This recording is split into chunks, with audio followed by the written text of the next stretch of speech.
right, and welcome to the Courtenay Turner podcast. I'm your host, Courtney, and I'm super passionate about moving and thinking. On this show, we are going to dive into all things health, fitness, personal development, lifestyle, and political, sociocultural. I've always been fascinated by people, and I love learning from the experiences and stories of others. This has been a treat for me, and I hope this is enjoyable and useful for you. As always, if you have any questions, comments, or any way that I can make this a better experience for you, please don't hesitate to reach out.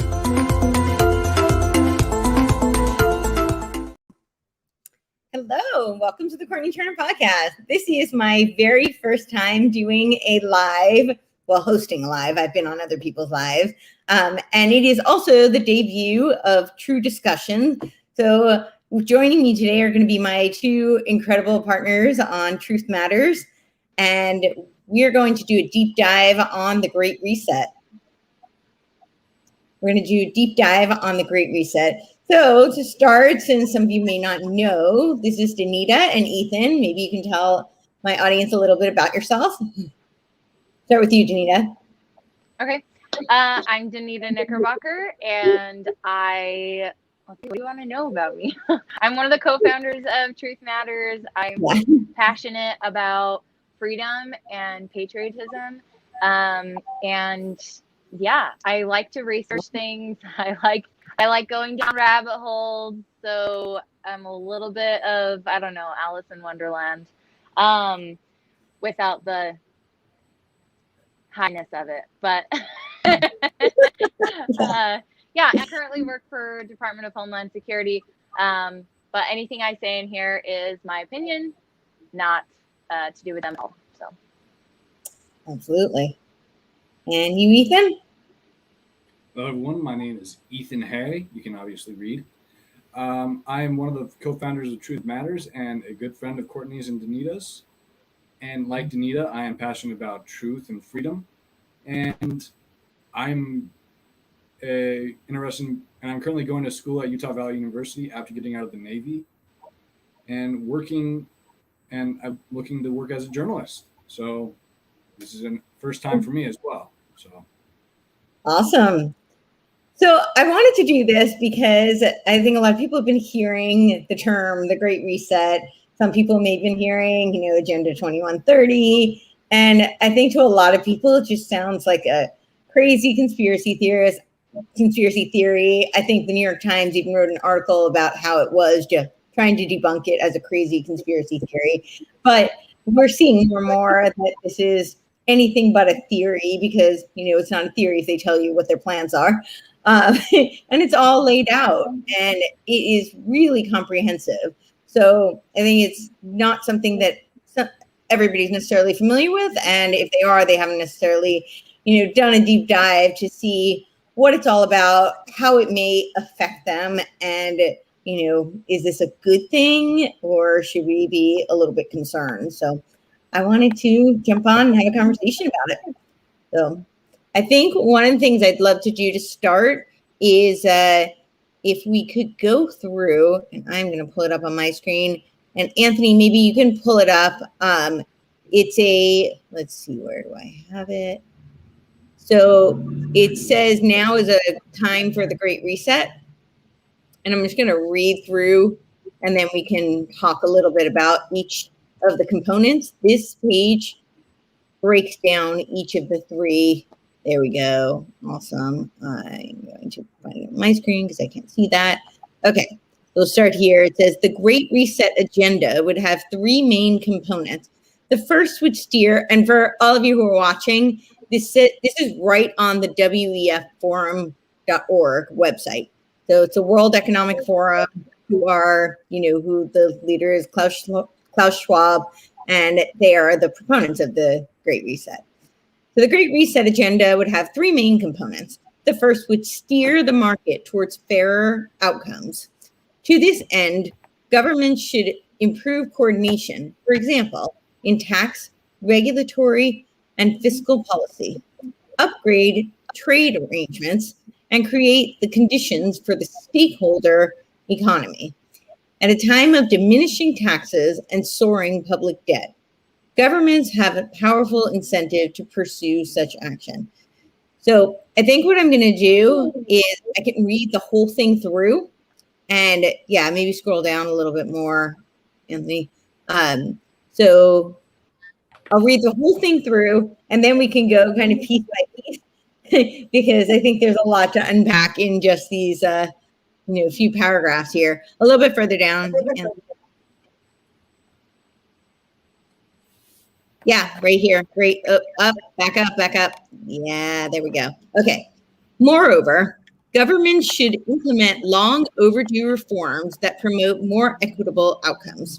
Depending on the country, these may include changes to wealth taxes, the withdrawal of fossil fuel subsidies, and new rules governing intellectual property, trade, and competition. So that's the first. The second component of the Great Reset agenda would ensure that investments advance shared goals such as equality and sustainability. Here, the large-scale spending programs that many governments are implementing represent a major opportunity for progress. The European Commission, for one, has unveiled plans for a 750 billion, which is equivalent to $826 billion, 750 billion euro, $826 billion recovery fund. The US, China, and Japan also have ambitious economic stimulus plans. Rather than using these funds, as well as investments from private entities and pension funds to fill the cracks in the old system, we shall use them to create a new one that is more resilient, equitable, and sustainable in the long run. This means, for example, building green urban infrastructure and creating incentives for industries to improve their track record on environmental, social, and governance metrics, ESG. The third and final priority of a Great Reset agenda is to harness the innovations of the fourth industrial revolution to support the public good, especially by addressing health and social challenges. During the COVID-19 crisis, companies, universities, and others have joined forces to develop diagnostics, therapeutic, and possible vaccines, establishing testing centers, create mechanisms for tracing infections, and deliver telemedicine. Imagine what could be possible if similar concerted efforts were made in every sector. I'll scroll down just one more to look at this little picture, the infographic, and what it says there. The pandemic represents a rare but narrow window of opportunity to reflect, reimagine, and reset our world. So, scroll down one more, sorry. Yes. Okay. And then we can go through that graph later. So I'd love to go through with you, Ethan and Danita, each paragraph. We can go back up. But start by saying that, Klaus Schwab wrote the COVID-19 Great Reset, and it released in 2020, which is very interesting because the book talks about how, we should use the lessons learned from the pandemic and implement them throughout the world for a Great Reset, which is, I think, quite fascinating because he wrote this book at a time when the lessons couldn't possibly have been learned yet. So he's either the world's greatest prophet or he's got great plans for us. So somebody asked if this is streaming. It is streaming. Yes, this is streaming live. So yeah, let's go back and we'll go through each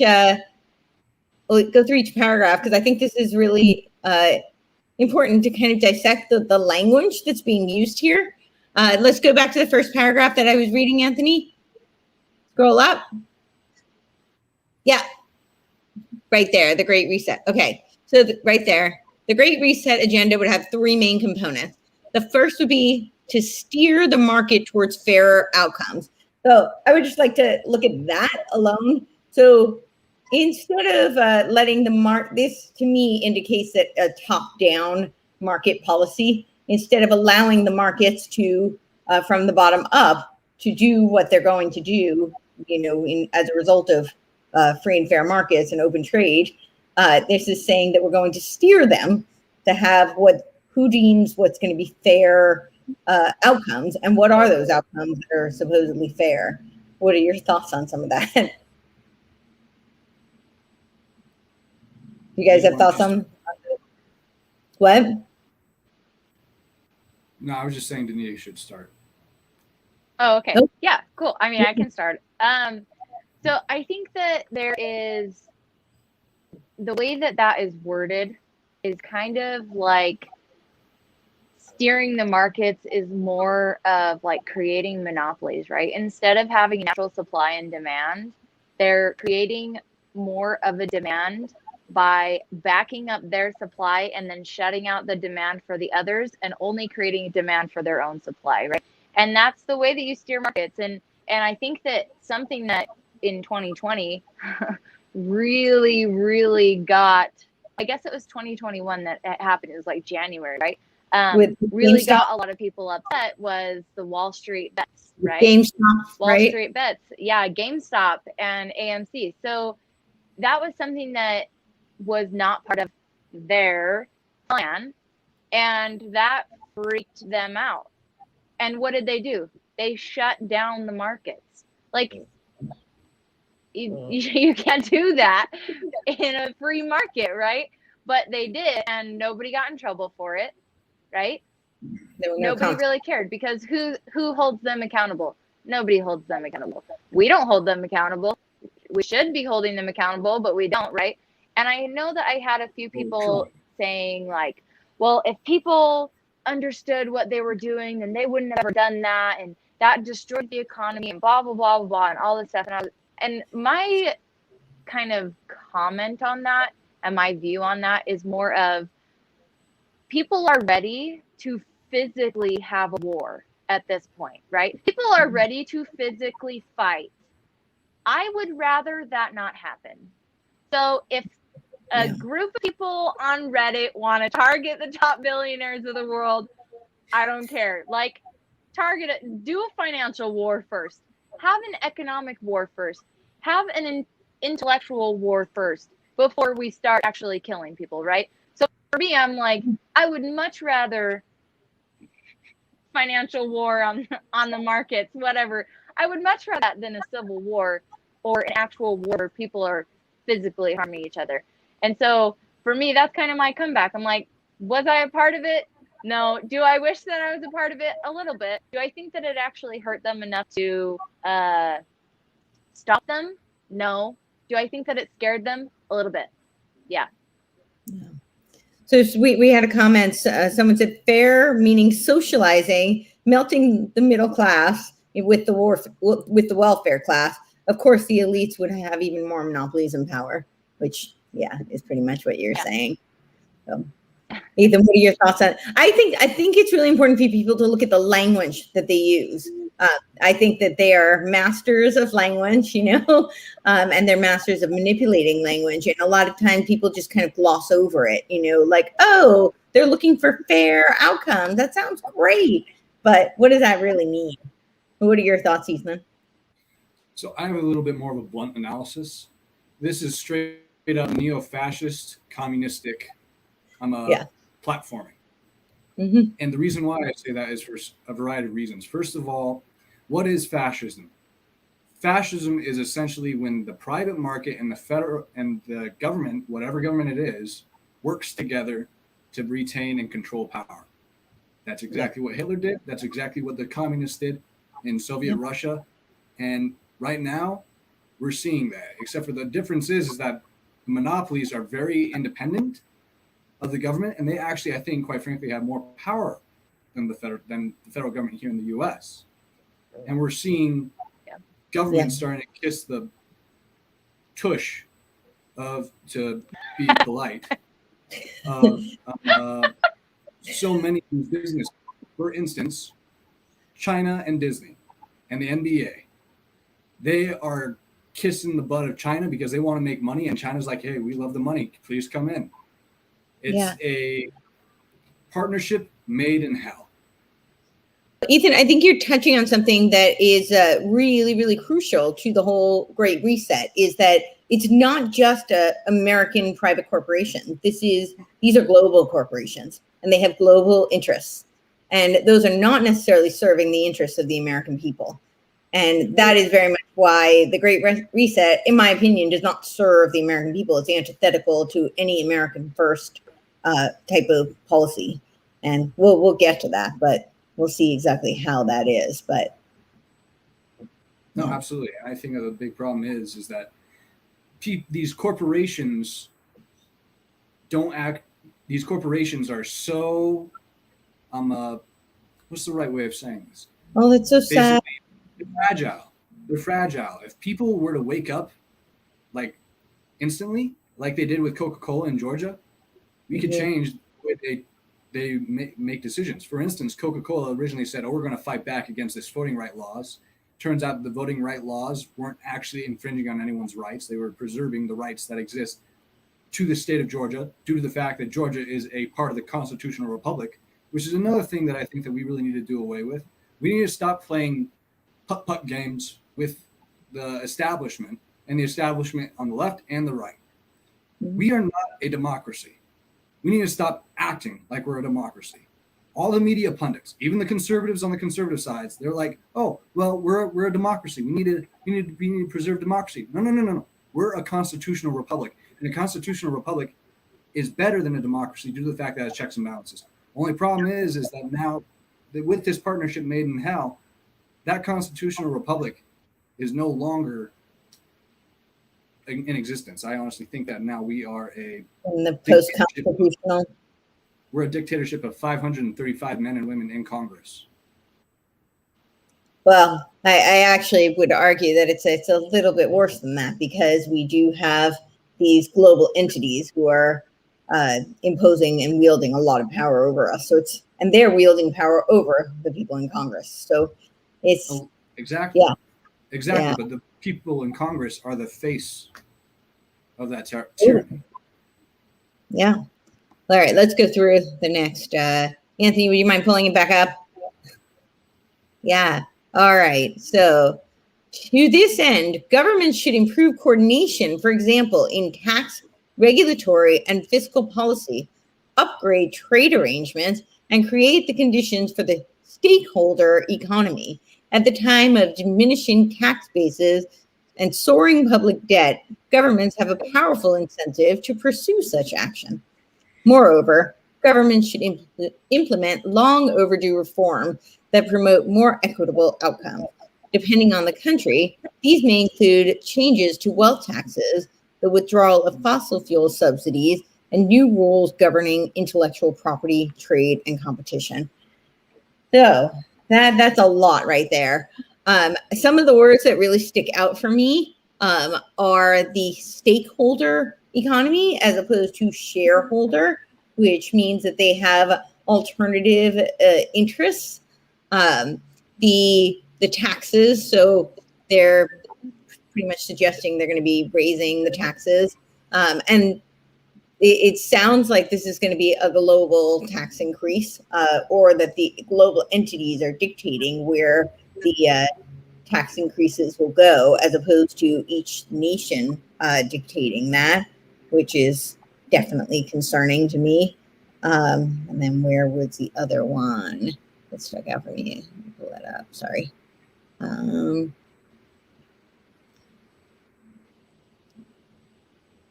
Yeah. I think that the biggest word in that entire thing that you just read, Courtney, is equitable. Yep, that was the other one. Who started, who's trying to push equity? When did equity or equitable outcomes ever rank top over equal opportunities? Well, it's not equal opportunity, right? I know, but the thing is, people compare the two, and they say that equity overtakes. Well, the problem is equity is more equal outcome rather than equal opportunity, and equity is not ever going to happen, first of all, unless you're just all living in hell. Because if everybody's miserable, then maybe that would be equitable. But equity just is not going to happen with everyone being happy and and living a fulfilled life. Right. And it's even if everybody were equitable at the bottom, which is what they're really saying, right? That's really what they're suggesting. But even so, these people who are making these policies and who are dictating the Great Reset are not going to be at the bottom with everybody else, are they? So this seems to be quite reminiscent of every iteration of communism, fascism we've ever seen. So yeah. So there's some things going on in the comments about the lowering of insulin. We've got some people in the comments talking about that. And really, a personal experience that I can say, according to the comments, one of you lost some loved ones to diabetes. And I'm really sorry about that. I do have family members with diabetes. But for my own experience and personal experience, when it comes to medical drugs and the prices of those, personal stuff, I take chemo every day. And my chemo, I was diagnosed in 2016, right after Trump was elected, right before he was inaugurated. And during his 4 years in office, my pills were hardly anything, to where during the full 4 years, my insurance paid maybe a little over $500,000 to doctors and pharmaceutical companies and places like that had to do with my cancer, right? And starting in January, when Biden was put in, not only did he reverse that order for insulin, as Sherry suggested, but he also allowed the pharmaceutical companies and the hospitals and the doctors to take over control again and become monopolies again. And this is something that was really fought against under the Trump administration. And I know this because my pills now, for the last 5 months, my insurance is already paying over $500,000 in 5 months. Whereas during the Trump administration, it was 4 years that my insurance paid for total health care of things. That means me staying in the hospital, surgeries, bone marrow biopsies, all of these things, right? So that's like a huge difference that I see. And I do see that as monopolies, right? Pharmaceutical companies are very much monopolies.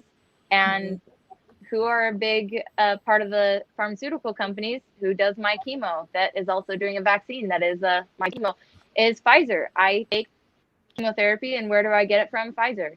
And they are a monopoly, right? These corporations, they're looking more to create a demand only for their product, right? So back to the first paragraph that we read, they're creating more of a demand only for their product by squashing out all the other competition. But monopolies don't exist, right? Monopolies are illegal. And yet, who is controlling who are the people who are involved in the World Economic Forum? So we can get to that when we get through all three. But I have a list of the people, and certainly in there are some of the top investors of the world. Like BlackRock and Vanguard, people who are on board. Suppose Vanguard is hidden. So no, sorry, Anthony, it's not that one yet. But Vanguard, because it's private, it's hidden, but there is a lot of hand washing of both, and they both own pretty much everything. It's all the different media companies, the major media corporations, the major pharmaceutical corporations, the major food industries. It's everything. And so when that's the point of who's going to be benefiting from all of this. They're not going to be having to partake in this equitable outcome that they're trying to achieve for all of us. And they're saying, the slogan is that you'll own nothing and be happy. So I'm wondering if that means that, will Klaus Schwab and will, these major investment owners, will they be owning nothing as well and being very happy? I'm inclined to think that that's probably not the plan. No, they're going to own everything and be so happy. Yeah, exactly. And they're going to Exactly. blindfold everybody else into thinking that they're happy with owning nothing, because then Yep. they don't have to take responsibility for anything, right? If I don't have a house payment because I don't own a house, then I don't have to be sad when I miss that house payment, right?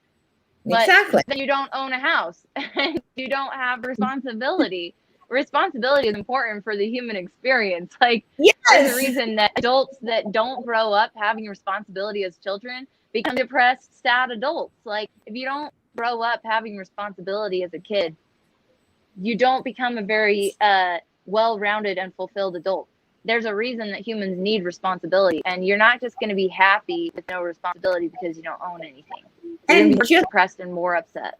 because they decide to create this false utopia doesn't mean that you eradicate the parts of human nature that consist of things like ambition and greed. And those things aren't all bad. Those are the things that drive people to want to achieve things, that drive people to want to put work in so that they can achieve goals and accomplishments and have things and provide things.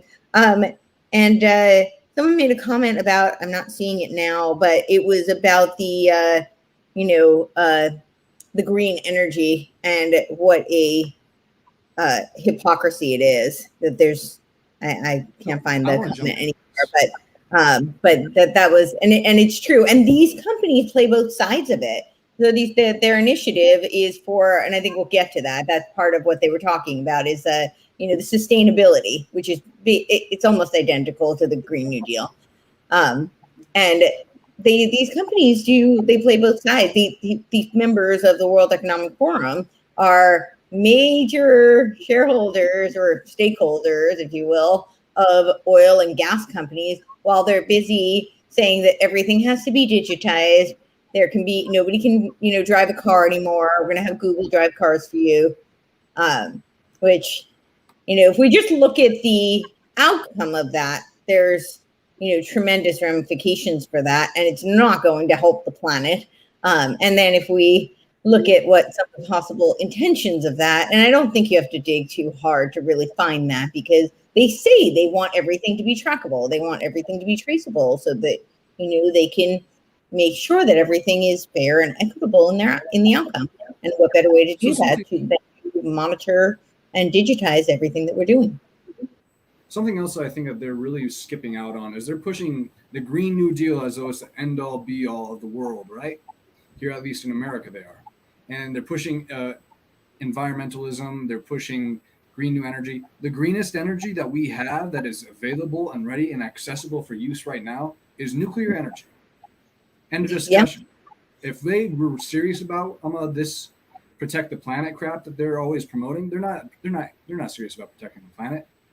No, they obviously have other goals, and I do think their goals are. They say they want everything digitized.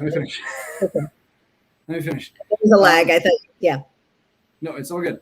But they they're not serious about this at all. John Kerry himself said that if I can travel from place to place around the world to promote green environmentalism and clean energy, then I will do that in my private jet. Well, you know what? You ding that. You aren't doing anything to help anyone, first of all. Exactly. Second of all, they actively, and another thing I want to jump in on is this equity debate. Equity. We hear about this all the time. First of all, look at the three of us here in this conversation. Let's include Anthony as well. Mm-hmm. Who here is in the same position or had the same outcome of life? Absolutely no one. So the fact that they push equity so hard shows a great deal of ignorance, A, and B, it shows that they don't have enough life experience to actually appreciate what everyone goes through. Because I love reading biographies, and each person in the biography, they may have similar experiences, but they never go through those same experiences the exact same way. That's true. Yeah. And like you said, Courtney, drive, ambition, these things are good things. They drive us to want to be more than we are. And I think that people should be happy with that. And I think that people who get to the top and become multimillionaires, I think it's one of the reasons why Trump finally won me over in 2020 is because he actively was going out there and helping people learn how to get rich. Was he always successful at it? No. Trump University was kind of a flop. But still, he was going out there. He was giving seminars with Robert Kiyosaki. He was talking to people. He was engaging them. And he was constantly motivating people to be more than what they are. And I think that what the Great Reset is aiming for is mediocrity. At best.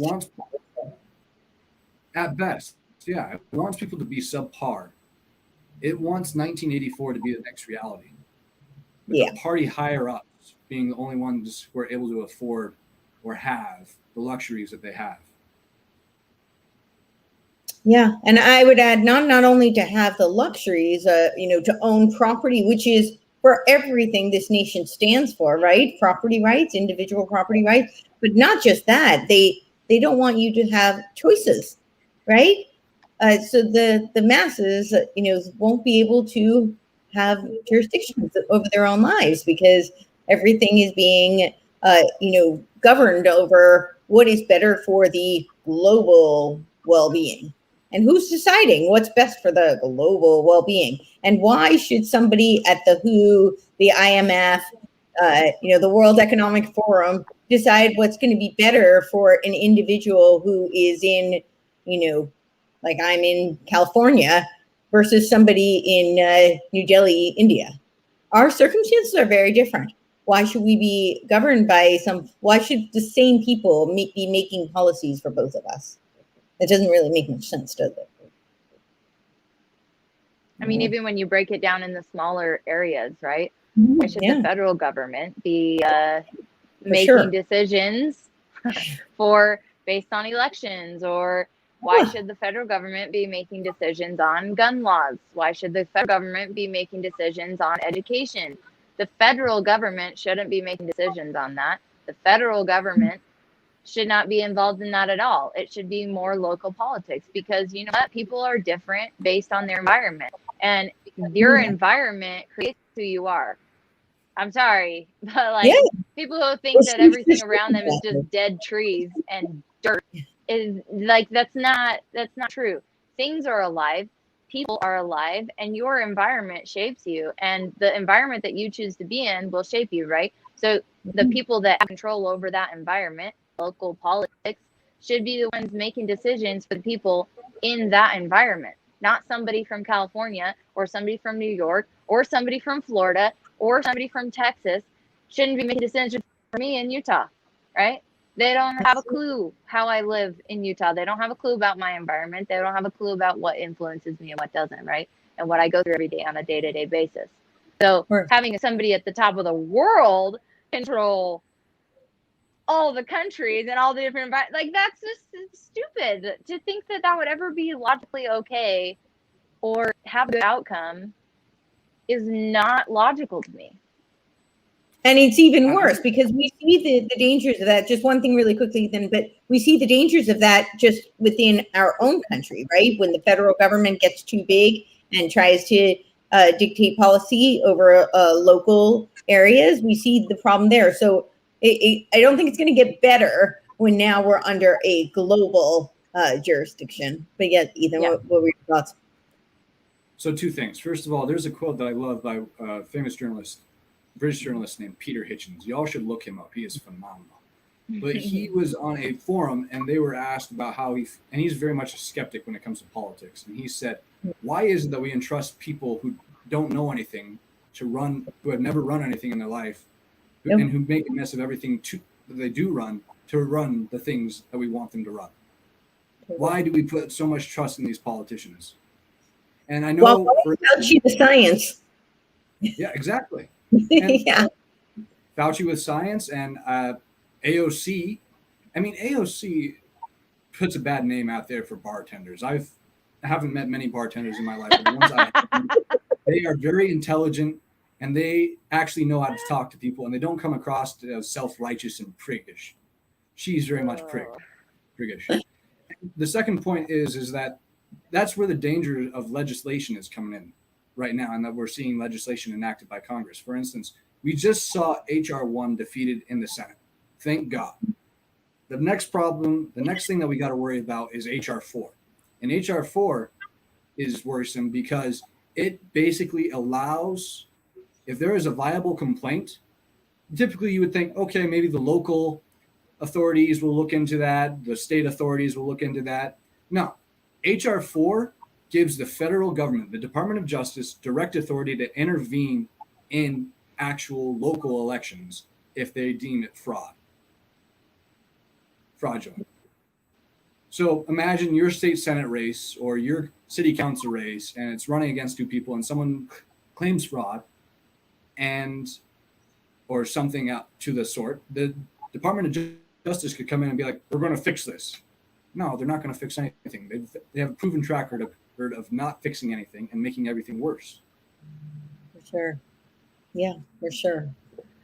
All right. So then the second component of a Great Reset agenda would ensure that investments advance shared goals such as equality and sustainability. And by equality there, I think they really mean equity. Equity.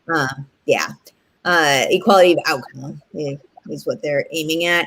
Here, the large-scale spending programs that many governments are implementing represent a major opportunity for progress. The European Commission, all right, yes, so we go through this already, the 750 billion recovery fund.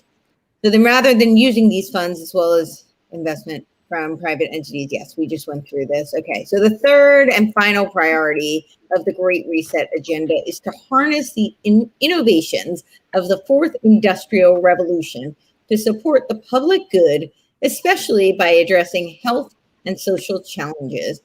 During the COVID-19 crisis, companies, universities, and others have joined forces to develop diagnostics, therapeutics, and possible vaccines, establish testing centers, create mechanisms for tracing infections, and deliver telemedicine. Imagine what could be possible if similar concerted efforts were made in every sector.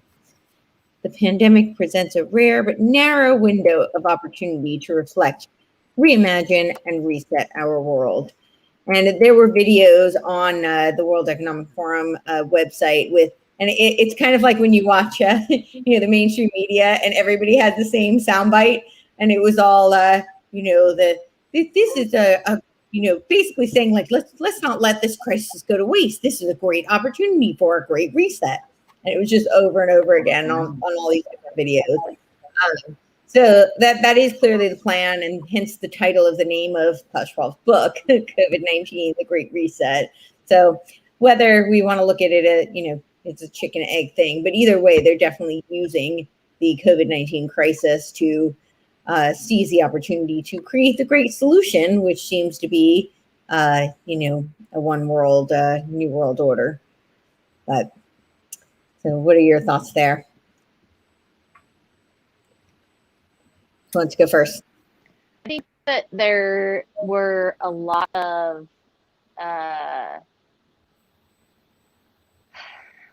these like plans that were put out that people read about that are like, it's a conspiracy theory. It's a conspiracy theory. I'm like, yeah, until 2020, a lot of that stuff was just conspiracy and we couldn't get any hard evidence on anything.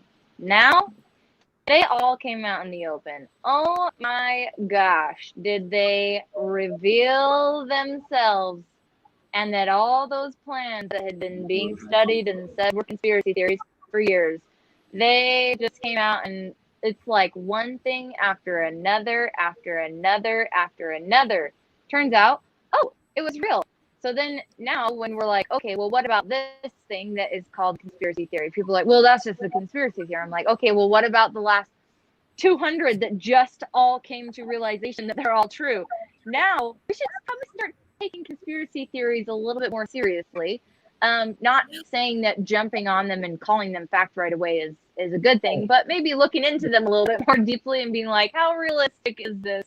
Because the COVID-19 did just happen to the whole world. So anything can be realistic at this point. I will tell you, never again will I ever dismiss a training because we look at all these trainings, the SPARS pandemic, Event 201, Crimson Contagion, I recently just learned that Germany did one. It was called Modi SARS, and it was all about a SARS-CoV virus pandemic being released onto the world. And, and it literally maps out all of these different training protocols that they did were just so prescient. They knew exactly that somehow that training protocol seems to be a blueprint rather than a, speculation.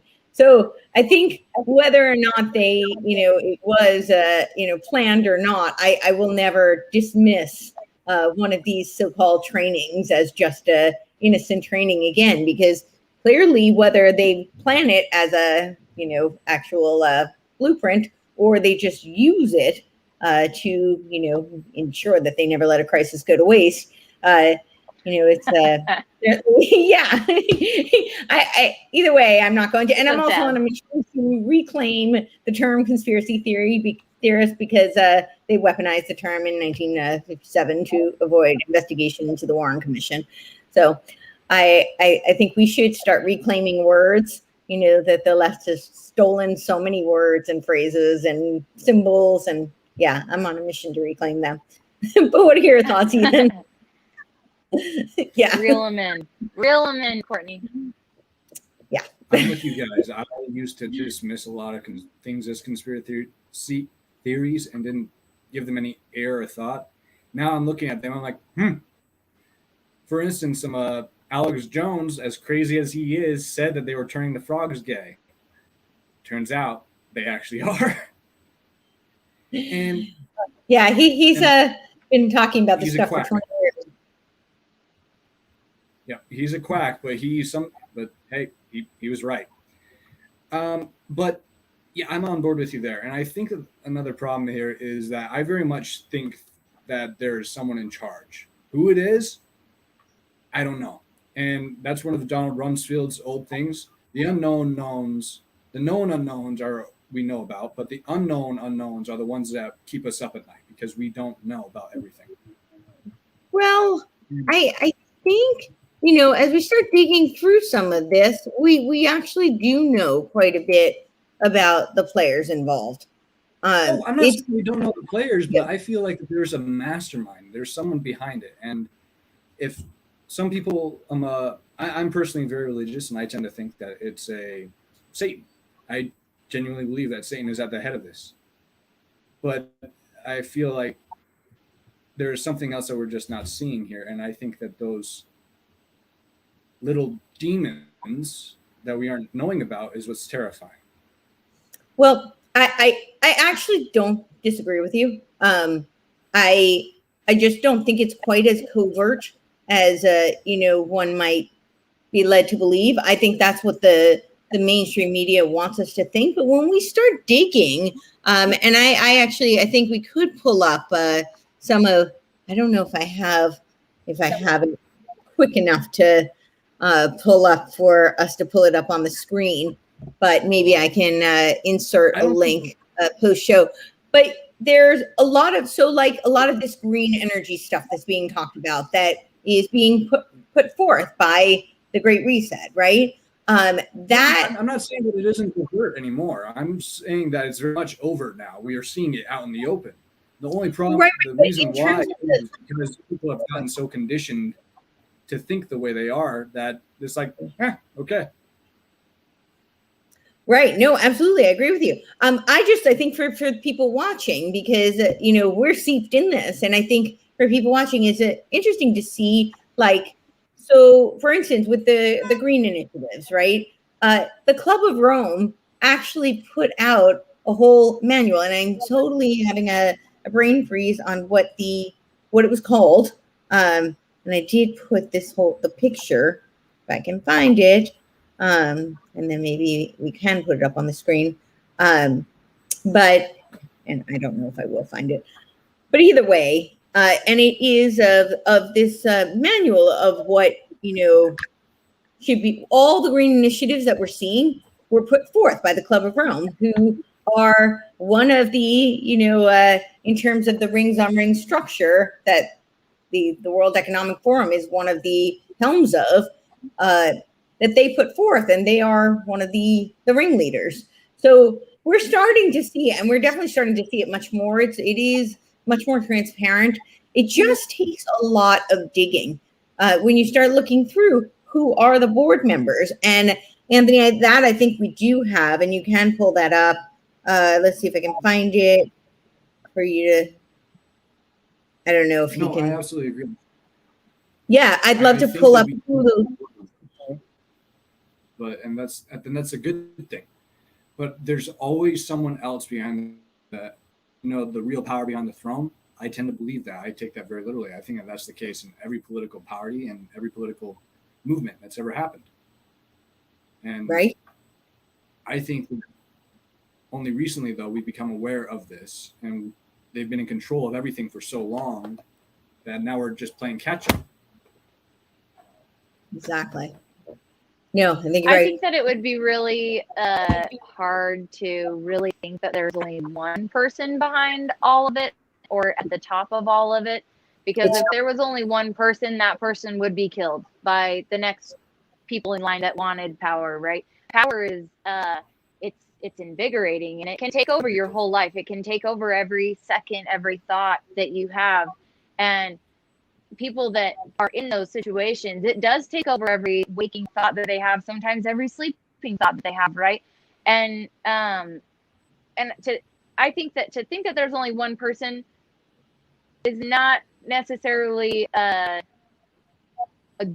good path to go down, because then I feel like that kind of makes people think that they aren't looking for the other people that could be behind and behind and behind and behind. And I don't know, there could be 3 people at the top and then have hundreds of people underneath them. But I don't know. I'm just saying that I think I disagree with the one person. I agree. And I think that the just one person thing is a very bad setup, because, like you said, power is addictive. I mean, look at Macbeth. I love Shakespeare. I love the plays. Macbeth is a perfect example of that. Macbeth was someone who wanted power and was hungry for it.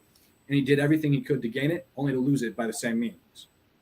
So it is very addictive, and I do think that there is a council or a group of people who are running it. And I think that the council on the World Economic Forum is a part of that.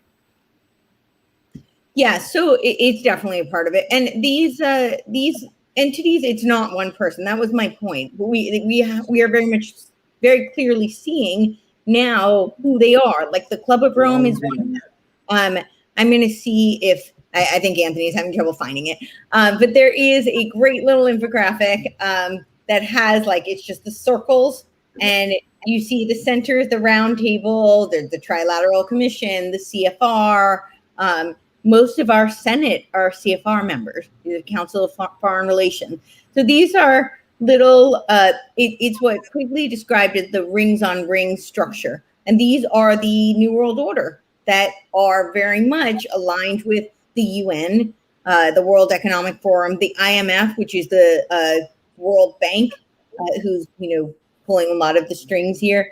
So we're seeing, and you can see, and I was using the Club of Rome as one example, because they came up with basically what is the new Green Deal initiative that it was being pushed by the left for so many years in this country, and is now being pushed by the World Economic Forum as an initiative for the globe to subscribe to. And the major problem with it is that now companies are going to have a checklist that they have to meet, in order to be sustainable, according to whatever that list that the powers that be at the World Economic Forum decide.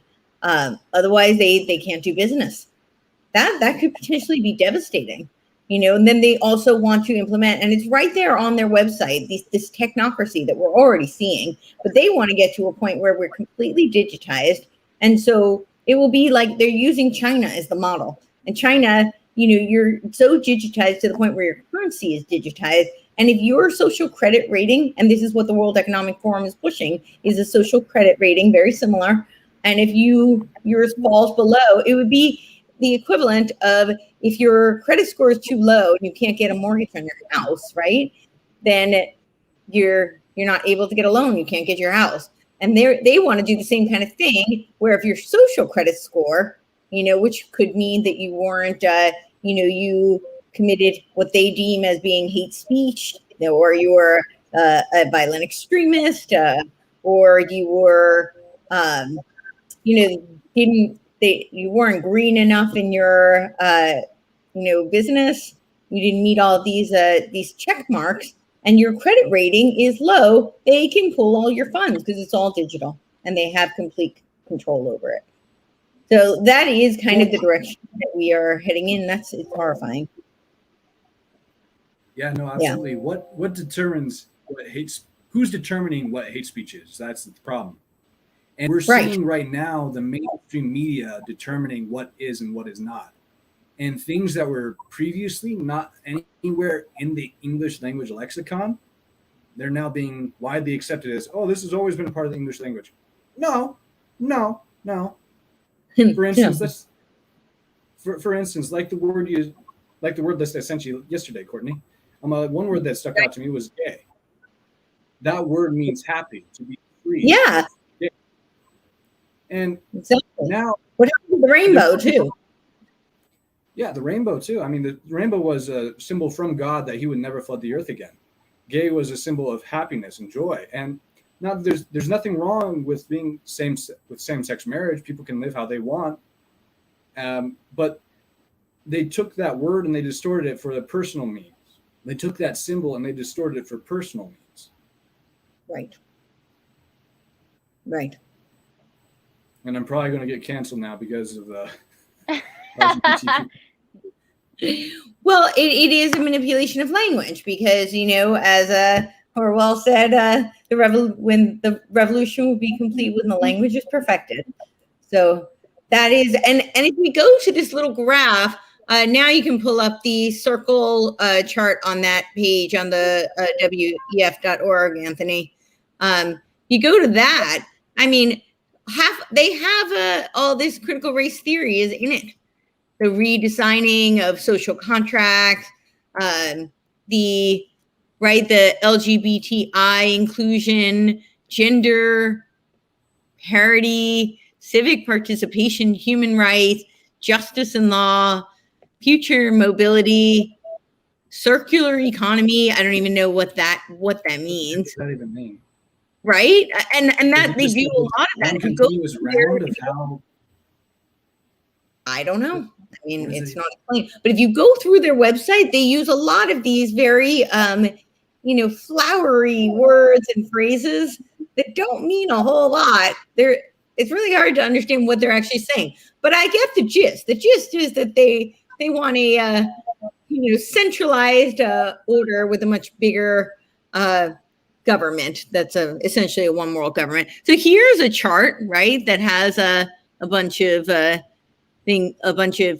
players at hand, like the Committee of 300, the Round Table, Trilateral Commission is here, the Royal Institute for International Affairs.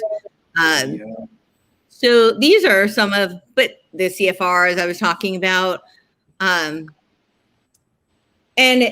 they dictate different sectors like the pharmaceutical, the culture, the media, all the different pillars of our society that are being completely overrun. And they are in alignment with the Great Reset agenda.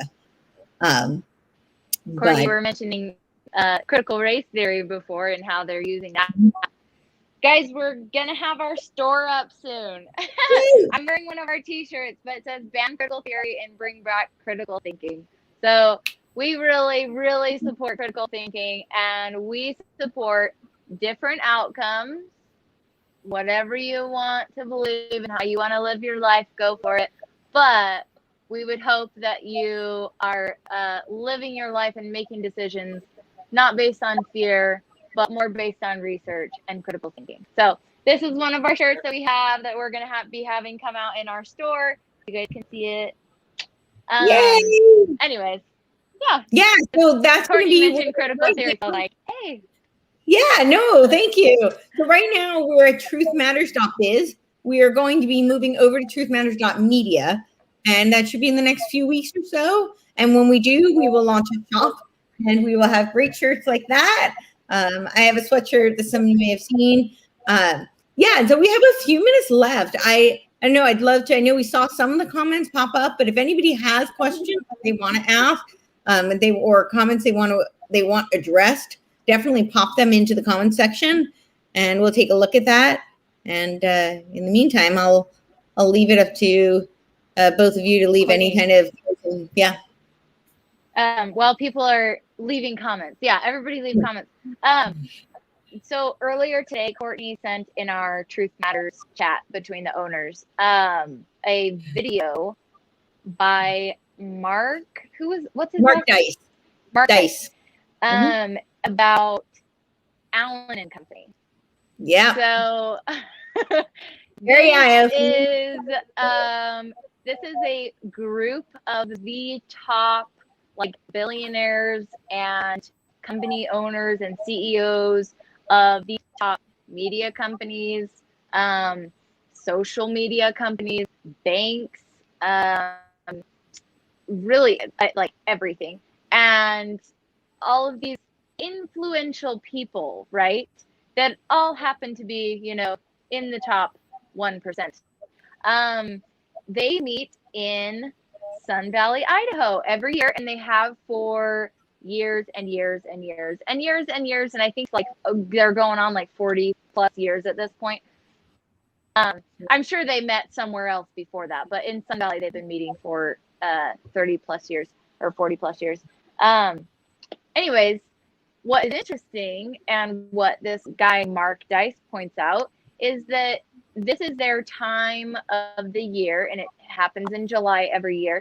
This is their time of the year where they get together and they talk about how they can censor more, what exactly they want to be the outcome of what's put members of the out. CIA are there overseeing this. So that's and what I'm saying. So all of these top people of these companies get together and they're coming together to see how they can steer the entire population, not just of the US, but the population of the world, how they can steer the population to a certain goal or a certain thought or a certain mannerism, a certain experience, right? Well, what's really interesting and really sad is that every year that this happens, the director of the CIA, whoever is the director at the time, goes to There and few former members come as well. Yep. Yeah. And they don't just attend, but they actually speak at this conference. But that is really interesting. And I lived near Sun Valley for about a year, and I can say that it's very true. And this video that Courtney sent, I was like, oh, this guy's got some balls on him, because you know what's gonna happen? I mean, I don't know for sure, but suicide is becoming pretty popular, being suicided, when you start talking about important people and their doings. So, yeah. Yeah. Oh, I think Clinton is going to be a term in the dictionary. Clinton, it is. Clinton is a term it's a term in the Urban Dictionary. Yeah, exactly. Well, I think it'll soon migrate. I just want to say something right now. So yeah, I know that this whole I know that a lot of people who are watching the podcast right now, you're probably feeling a little depressed because this is a heavy subject and we're realizing the magnitude of what we're up against. However, the good news is that we are starting to fight back, and they are terrified. We got them on their heels, and we're seeing that by the parents who are attending school board meetings across the country. These guys are heroes. They're fighting back at the local level, which is how we win. If we can fight back at the local level, we can stop boycotting major products like that. Like a Disney, for instance. I grew up loving Disney. Everything, I love Disney. Walt Disney is a personal hero of mine. I don't watch Disney anymore. And it hurts me because I love Star Wars. But I don't watch Disney anymore. I don't participate in supporting Disney anymore. And I think that if we really want to start fighting back, we have to start boycotting them and bankrupting them. So you have more power than you think. You have the power. Use it. Yeah. I think it's also important, Ethan, to go along with what you're saying is we can't depend on Donald Trump to save us. We can't depend on General Flynn to save us. We can't depend on whoever else we think is like in charge to save us. They cannot save us. Yep. We have to save ourselves, and we have to go out and we have to fight every day. And we're not called to save the world. We're called to save ourselves and our families. And anybody that you can reach around you, this whole like Great Reset discussion, I know, like Ethan said, it can be a little depressing to think about. It can be really hard to comprehend. But don't think that it's like out of reach. It's happening everywhere, and it's happening in your house. It's happening in your schools. It's happening in your stores. It's happening in your entertainment, in your TV, in your phone, which you are attached to all day, every day. So there are ways that you can fight back and educate those around you as well. Yeah. So I want to say one thing, and then I want to pull up one more thing, and then we can kind of close out. But I absolutely agree with what both of them said. I don't think this is time to, it sounds depressing. It sounds demoralizing. That's exactly what they want. But they also recognize the will of the American people. We are a thorn in their side. And I'm not saying that there aren't other freedom fighters around the globe, because there absolutely are. And, you know, if there's an allyship that I believe in, that is one. Definitely the freedom fighters should, you know, stand up and exercise your freedoms. It's just like anything, you know, you don't use, if you use it or lose it, right? So we have to exercise our freedoms. And we have been truly blessed with a constitution that grants freedoms to us and protects the freedoms of the American citizens. And we need to stand by that, and we need to stand up for it. And what the Great Reset really wants to do is they want to get rid of individual sovereignty, individual nation sovereignty. And so that's why it's really incumbent upon, you know, the Americans to ensure that that doesn't happen.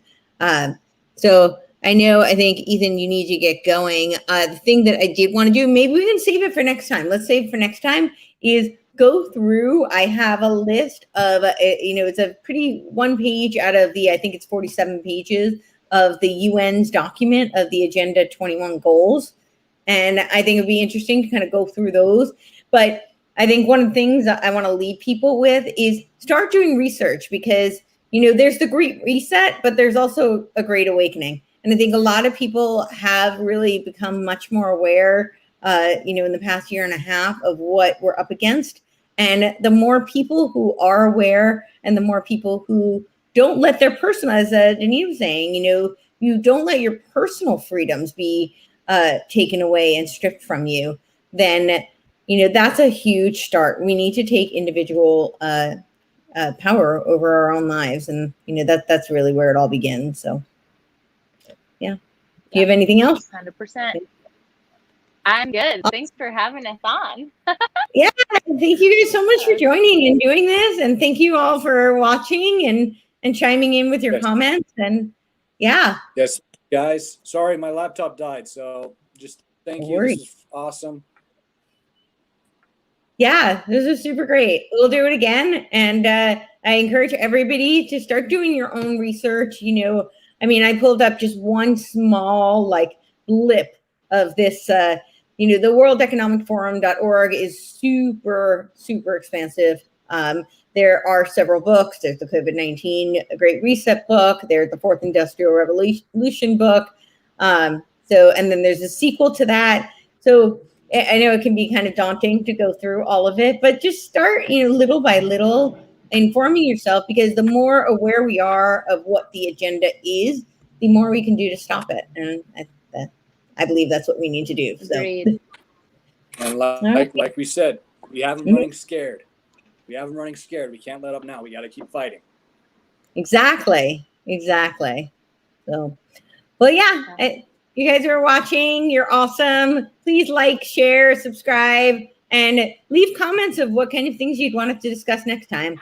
I'm thinking that a dive on Agenda 21 might be a good follow-up to this. But if you have any other thoughts, let us know. And also look us up at truthmatters.biz and eventually truthmatters.media. Yes, absolutely. And we'll have the shop up soon. Any other closing comments from either of you? Nope. Awesome. All right. Till next time.